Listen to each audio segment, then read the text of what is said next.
Ito na. Dahil nga nakatakda na siyang pirmahan, gumalaw na po si Attorney Makalintal. May marami ng mga interview, marami ng panayam sa mga magkakaibang mga estasyon sa telebisyon or sa social media. Si Attorney Romy Makalintal may kinalaman sa barangay at SK election. So ito na, panoorin natin to mga kapobre. Attorney Romy Makalintal, pasok!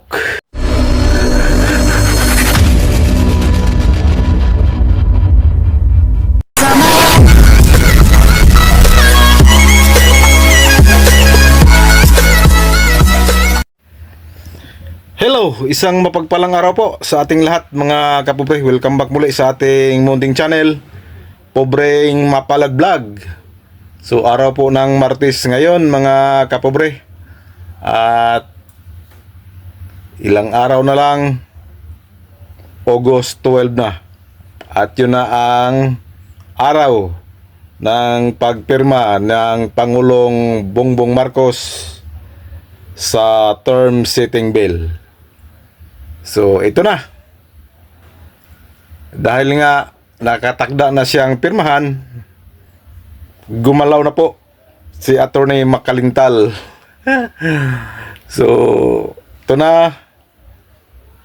May marami ng mga interview, marami ng panayam sa mga magkakaibang mga estasyon sa telebisyon or sa social media. Si Attorney Romy Makalintal may kinalaman sa barangay at SK election.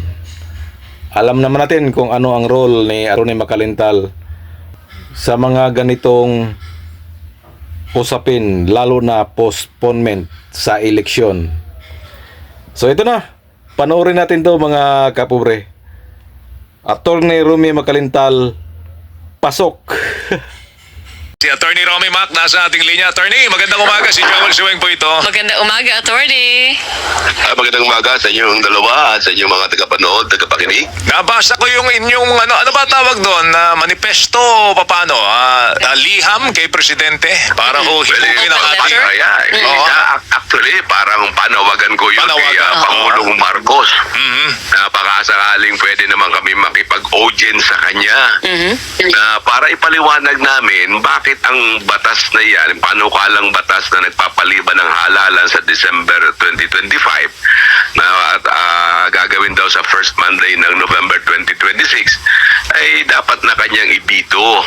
Kasi ang problema kay Pangulong Marcos, ang naririnig lamang niya yung more than 300 congressmen and 24 senators.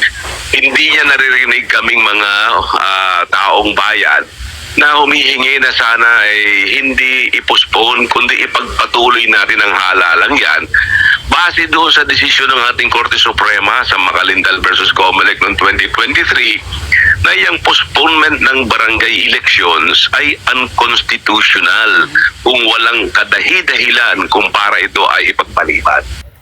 Yun o. So yun na, klarong-klaro. Hindi talaga basta-basta yan si Attorney Makalintal. Kasi isang batikang election lawyer yan.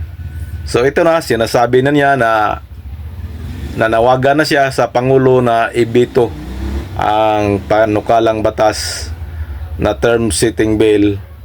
Kasi pag hindi binito at pirmahan ng Pangulo, pupunta na sila ng Korte Suprema para magpetisyon.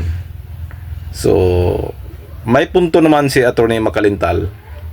Totoo naman pong ma-deprive yung mga karapatan ng isang mamamayan bumuto kung i-postpone ang eleksyon.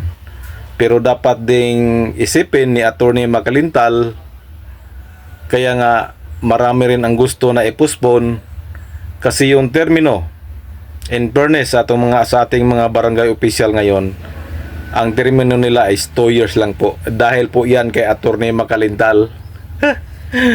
Kasi nga dapat mag-eleksyon sa 2022 pinitisyon ni Attorney Makalintal yung panukalang postponement na yon. Kaya ang nangyari, 2 taon na lang kasi 2023 nag-eleksyon. So 2025 ngayon. So kung mag-eleksyon is 2 taon lang ang termino. Medyo unfair doon sa nanungkulan ngayon. Pero ganun talaga ang role ni Attorney Makalintal. Kaya ito na, nagbabala na siya na magpetisyon siya pagpirmahan ng Pangulo. Sabi pa nga niya doon sa kaniyang panayam ay mukhang ang pinakinggan lang daw ng Pangulo ay yung 300 mahigit na congressman at 24 na mga senador na nagsulong na i-postpone yung eleksyon ngayon. Hindi daw pinakinggan yung katulad niya, yung karamihang mga kababayan natin. Pero kung tutusin po, alam kong mas marami ang gustong i-postpone yan. Kung bibilangin natin maliban sa 300 mahigit na congressman at 24 na senators, ito po, alam kong mas marami kung bilang lang ang pag-usapan. Kasi nga, itong mga incumbent, mga barangay captain, mga barangay konsihal, mga iski kagawads, mga appointed, barangay tanod, BHW, lahat yan papaborya na i-postpone.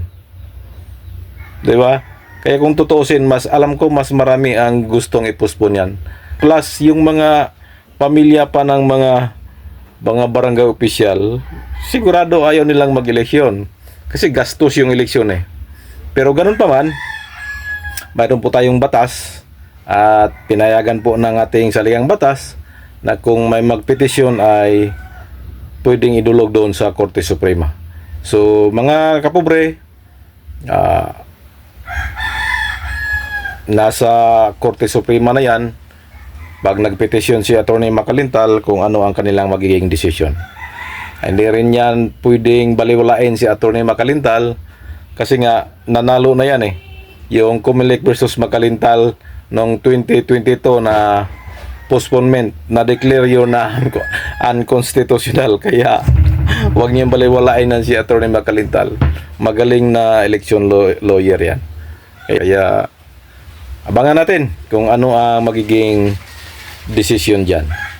So sa tingin ko ay pipirmahan talaga ng Pangulo yan. Nakasit na po yung pizza Agosto 12 alas 2 ng hapon.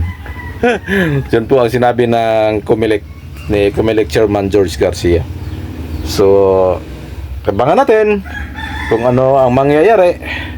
Hanggang dito na lang mga kapobre. Magandang araw sa ating lahat. Bye-bye, God bless. I love you all. Babush!